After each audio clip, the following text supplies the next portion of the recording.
This is the list of what we believe are the top 10 fish for a 10-gallon aquarium.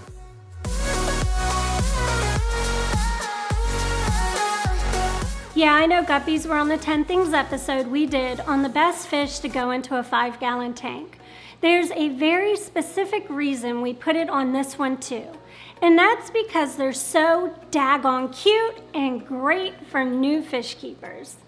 A 10-gallon aquarium is a very common beginner tank, and guppies are great beginner fish, so... Guppies are super easy to keep because they can tolerate a wide range of water parameters, and that's great because it'll help with the mistakes new fish keepers tend to make. The males are smaller and their fins are not quite as robust as the females, and this is good to know because they breed like crazy. So if you want to avoid that, put only males or only females in the tank.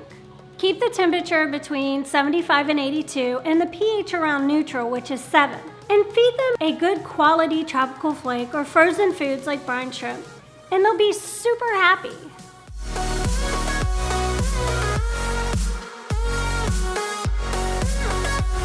Gouramis have a very distinct look that when you see them, you instantly know what it is. The great thing about gouramis is that they're available in a bunch of different colors and sizes. The honey dwarf gourami is one of my personal favorites because of their gorgeous yellow color. I know they call them gold, but come on, they're yellow. You gotta love them. This is another fish that maxes out at only about 1.5 inches, and they'll get along with pretty much any other fish you want to put them with. They're shy though, so give them plenty of places to hide like live plants or aquarium decorations so they have somewhere to retreat to if they get spooked. These fish are perfect for beginners because they're super hardy and can handle a wide range of parameters. Keep the temperature between 72 and 82 with the pH around neutral.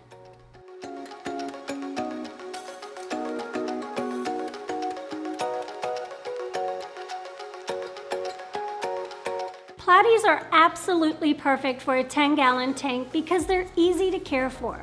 They max out around 2.5 to 3 inches. They're available in several colors and they mix well with other peaceful community fish.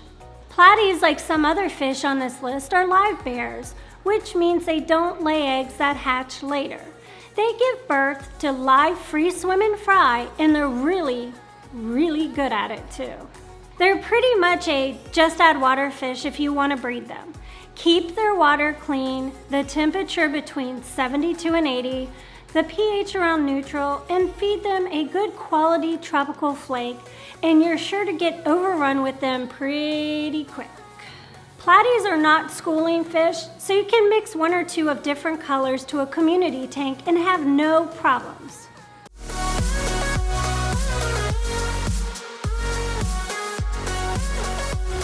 This is another teeny tiny schooling fish that's perfect for a 10-gallon tank. Daisy's ricefish are super hardy, making them great for beginners, and they're really attractive too. They're a predominantly blue fish with red highlights on their fins, and they look amazing in a nice group of 8 to 10. The males are more colorful than the females because, just like with people, they're always trying to impress the ladies. I know I sound like a broken record, but keep the pH around neutral, the temperature from 74 to 80, and feed them a good tropical flake, and they'll do just fine.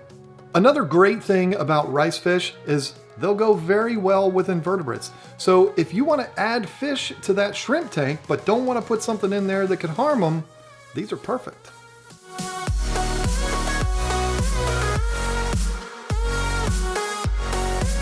Zebra Danios are one of my personal favorite aquarium fish, no matter what size tank they're in, and it's for one major reason, and that's their activity level.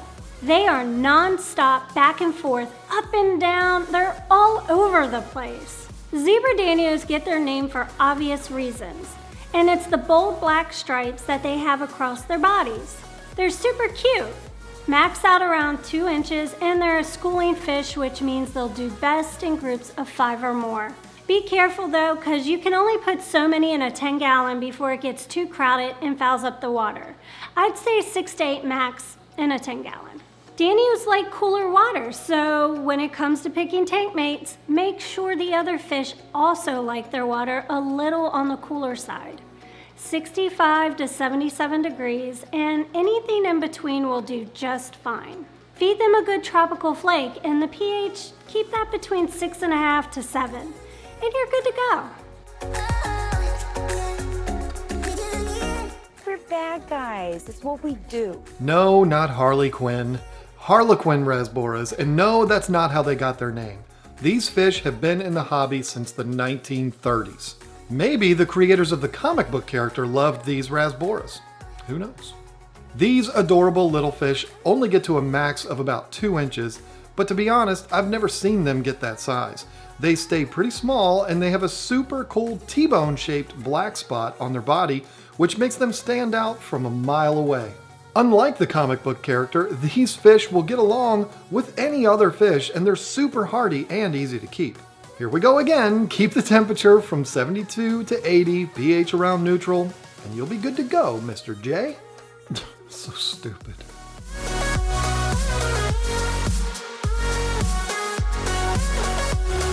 Along with guppies, neon tetras are one of the most popular fish in the hobby. They're teeny tiny, but also really pretty at the same time. They'll only get a little over an inch, but even as small as they are, their colors are super bold, with the majority of their body being bright blue with the rest being a striking red. This is another very active schooling fish, so get 10 to 12 of them in your 10-gallon and watch them go all over the place in one big swarm. A lot of fish keepers get the neon tetra and cardinal tetras confused, and it totally makes sense because they look very similar, but when you look close, it's pretty easy to see the difference. The cardinals will have the red stripe that extends across their entire lower body, where the neon is only the back half. Keep the temperature between 70 and 80, pH around neutral, and feed them good quality tropical flakes. The biggest thing to remember is they absolutely need to be kept in groups. Don't buy 1 or 2 and stick them with a bunch of other fish. They won't last long if you do.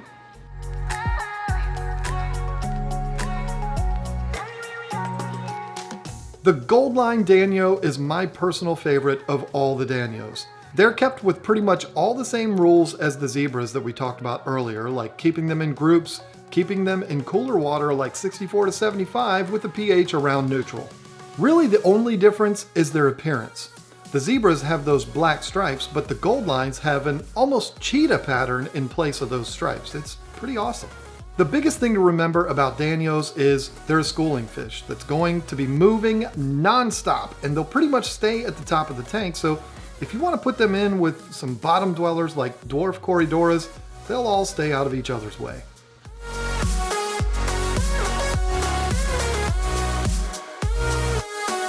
Redfin Tetras are absolutely striking. You'll see it right away. Their bright red fins are jaw-dropping, and the fact that they're super easy to keep and can adapt to a wide range of parameters make them perfect for beginner fish keepers. They're going to max out around 2 inches, and they can live for 5 to 10 years if they're cared for properly. This is another schooling fish, so you'll want to get a group of at least 6 of them and put them in the tank with other similar tetras to avoid aggression issues. Another good tank mate is the cory cats. Bloodfin tetras will be all over the tank, but they shouldn't bother the cories at all.